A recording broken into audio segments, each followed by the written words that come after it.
राम नाम सत्य है। एक संत महात्मा राधे श्याम जी रात्रि के समय श्री राम का नाम का जाप करते हुए अपनी मस्ती में चले जा रहे थे। जाप करते हुए वे एक घने जंगल से गुजर रहे थे।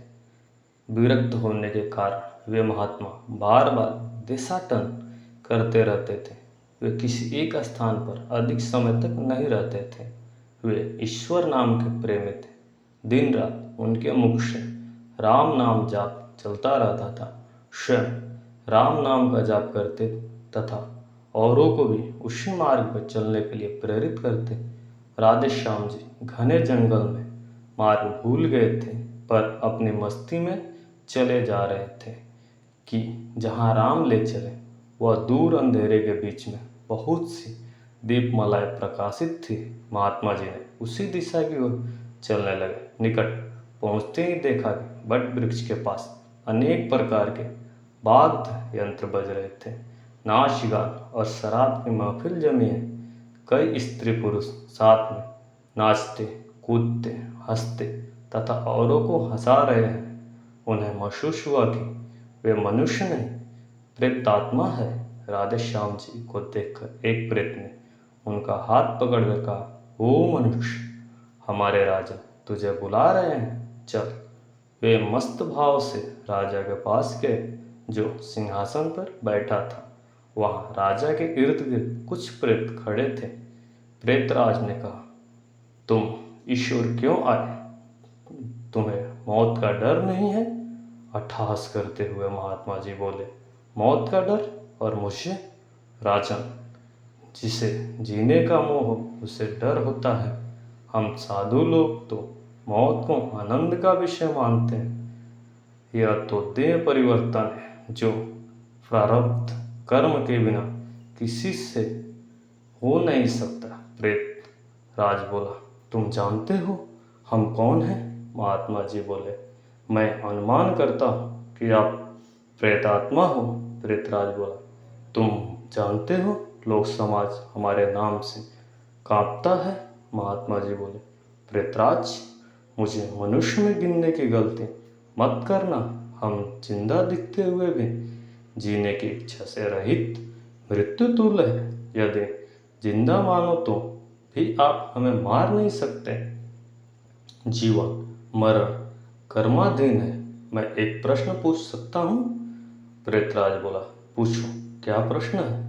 महात्मा जी बोले, आज यह जश्न क्यों मनाया जा रहा है? प्रेतराज बोला, मेरी इकलौती कन्या के लिए योगपति ना मिलने के कारण अब तक कुंवारी है, लेकिन अब योगपति मिलने की संभावना है। कल उसकी शादी है, इसलिए यह उत्सव मनाया जा रहा है। महात्मा जी हंसते हुए बोले, तुम्हारा जमाई कहाँ है? मैं उसे देखना चाहता हूँ। प्रेतराज बोला, जीने की इच्छा मोह त्याग करने वाले महात्मा, अभी तो वो हमारे प्रेत योनि को प्राप्त नहीं हुआ है। वह इस जंगल के किनारे एक गांव के धनवान का पुत्र है।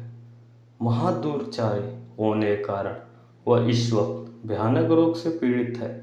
कल संध्या के पहले उसकी मौत होगी, फिर उसकी शादी मेरी कन्या से होगी। इसलिए रात भर हम उत्सव मनाएंगे। राधे श्याम जी वहाँ से विदा होकर श्री राम नाम का जाप करते हुए जंगल के किनारे के गांव में पहुंचे। उस समय सुबह हो चुकी थी। एक ग्रामीण से महात्मा जी ने पूछा, इस गांव में कोई श्रीमान का बेटा बीमार है? ग्रामीण बोला, हाँ महाराज, हीरालाल सेठ का बेटा चंद्रशेखर एक बरस से रोगग्रस्त है। बहुत उपचार के बाद भी उसका रोग ठीक नहीं हुआ। महात्मा बोले, क्या वे जैन धर्म का पालन करते हैं? ग्रामीण ने जवाब दिया, उनके पूर्वज जैन थे, किंतु भाटिया के साथ व्यापार करते हुए अब वे वैष्णव हुए हैं। महात्मा हीरालाल सेठ के घर पहुंचे। चंद्रशेखर की हालत गंभीर थी। अंतिम घड़ियां थी, फिर भी महात्मा को देखकर माता पिता को आस की किरण दिखी। उन्होंने महात्मा का स्वागत किया। सेठ पुत्र पलंग के निकट आकर महात्मा राम नाम की माला जपने लगे। महात्मा बोले, क्यों चंद्रशेखर, अब तो ठीक हो? चंद्रशेखर ने आंखें खोलते ही अपने सामने एक प्रतापी संत को देखा तो रो पड़ा। बोला, महात्मा जी, आप मेरा अंत सुधारने के लिए पधारे हो। मैंने बहुत पाप किए हैं, भगवान के दरबार में क्या मुंह दिखाऊंगा। फिर आप जैसे महात्मा के दर्शन हुए हैं, यह मेरे लिए शुभ संकेत है। इतना बोलते ही उसकी सांस फूलने लगी, वह खांसने लगा। बेटा निराश ना हो, भगवान राम पतित पावन है, तेरे यह अंतिम घड़ी है। अब काल से डरने का कोई कारण नहीं। खूब शांति से चित्तवृत्ति के तमाम वेग को रोकर श्री राम के जप में मन को लगा दे। राम नाम जाप में लग जा। दिन ढलते चंद्रशेखर की बीमारी बढ़ने लगी। वैद्य हकीम बुलाए गए, किंतु अंतिम समय आ गया। यह जानकर महात्मा जी ने थोड़ा झुककर उसके कान में राम नाम लेने की याद दिलाई। राम बोलते हैं उसकी प्राण पेरुक उड़ गई। लोगों ने रोना शुरू किया। शमशान यात्रा की तैयारी होने लगी। मौका पाकर महात्मा वहाँ से चल दिए। नदी तट पर आकर स्नान करके राम नाम का स्मरण करते हुए वहाँ से रवाना हुए। शाम ढल चुकी थी। फिर वे मध्य रात्रि के समय जंगल में उसी वट वृक्ष के पास पहुंचे। प्रेत समा तहाश होकर बैठे थे। सब प्रेत रो रहे थे। महात्मा ने पूछा, प्रेतराज, क्या कुछ अहित हुआ है? प्रेतराज बोला, हाँ भाई, इसलिए रो रहे हैं। हमारा सत्यानाश हो गया। मेरी बेटी की आज शादी होने वाली थी, अब वह कुंवारी रह जाएगी। महात्मा बोले, प्रेतराज, तुम्हारा जमाई तो आज मर गया, फिर तुम्हारी बेटी कुंवारी क्यों रही?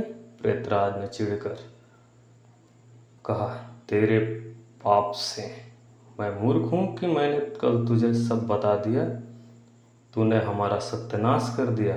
महात्मा ने नर्म भाव से कहा, मैंने आपका अहित किया, यह मुझे समझ में नहीं आता। क्षमा करना, मुझे मेरी भूल बताओ तो मैं दोबारा नहीं करूँगा। प्रेतराज जलते हृदय से कहा, यहाँ से जाकर तूने मरने वाले को राम नाम का स्मरण मार्ग बताया और अंत समय भी राम नाम कहलवाया। इससे उसका उद्धार हो गया और मेरी बेटी कुंवारी रह गई। महात्मा जी बोले, क्या सिर्फ एक बार राम नाम जप लेने से वह प्रेत योनि से छूट गया? आप सच कहते हो? प्रेतराज बोला, हाँ भाई, जो मनुष्य राम नाम जाप करता है वह राम नाम जाप के प्रताप से कभी हमारी योनि को प्राप्त नहीं होता। भगवान राम नाम जब से नरको द्वारिणे शक्ति है।